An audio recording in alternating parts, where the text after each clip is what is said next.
শিতুল বাবু, আপনি যেহেতু লোকনাথ ব্রহ্মচারীকে নিয়ে গবেষণা করেন, আমরা জানি যে আপনি আছেন ইদানিংকালের গবেষক হিসেবে। আপনি আছেন সুভাষ বর্মন, বাংলাদেশে আপনাদের একজন আছেন, তিনি লোকনাথ গবেষণা করেন।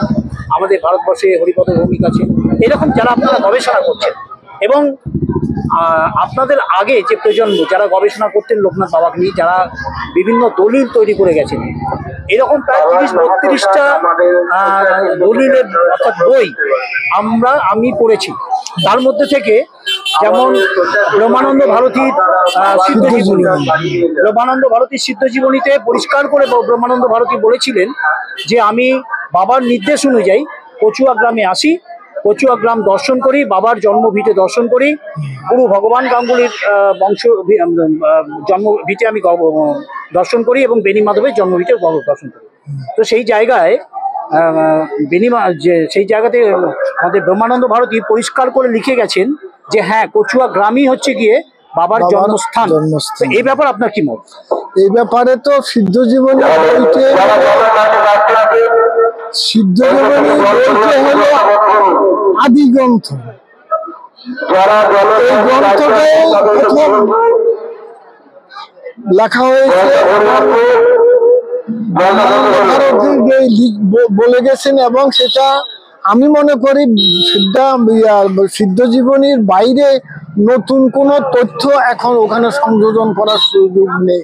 মানে সিদ্ধ জীবনী আপনি বলতে চাইছেন যে আদি গ্রন্থ, আদি গ্রন্থ দলিল বলতে আর এবং ব্রহ্মানন্দ আর কোর্টের ব্যাপারে যে এখন ইদানিং যে প্রশ্নটা আসছে, নারায়ণগঞ্জ কোর্ট বাবার সাক্ষ্য দিতে গিয়ে যে কথাগুলো বলেছেন, সেটার প্রেক্ষিতে আমি বলবো একজন সিদ্ধিপ্রাপ্ত মহাযোগী কখনই তার পূর্বাশ্রমের বিবরণ দিতে চান না। এটা হলো আমাদের সনাতন শাস্ত্রের একটা বিধান। তাই এখন উনি কোর্টে এমনও তো বলেছেন, যখন উনাকে বলেছেন আপনার তো বয়স এত হতে পারে না, তখন বিপক্ষের উকিল বলেছে তাহলে আপনি এখানে তাহলে কি আপনি সঠিক তো কথা বলতে আসেননি?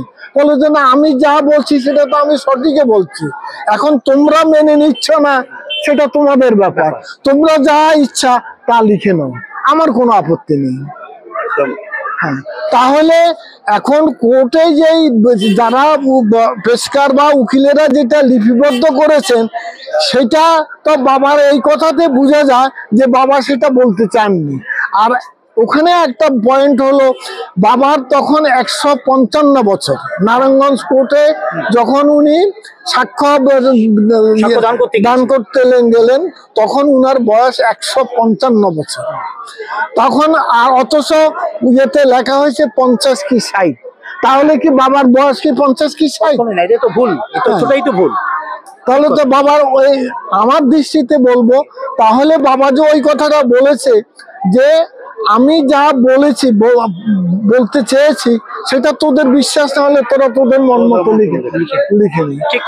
তাই হয়েছে, আমার বিশ্বাস।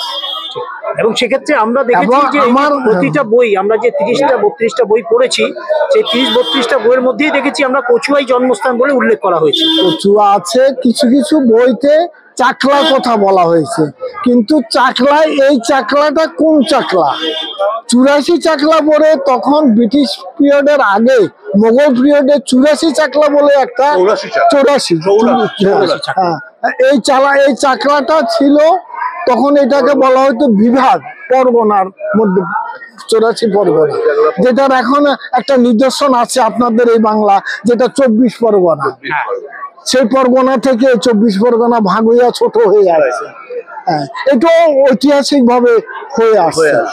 এখন এই বাস্তবতার প্রেক্ষিতে অর্থাৎ ওই 84 চাকলার অধীনেই ছিল কচুয়া। হ্যাঁ, এটাও ছিল, ওটাও ছিল, এটাও একটা এভিডেন্স।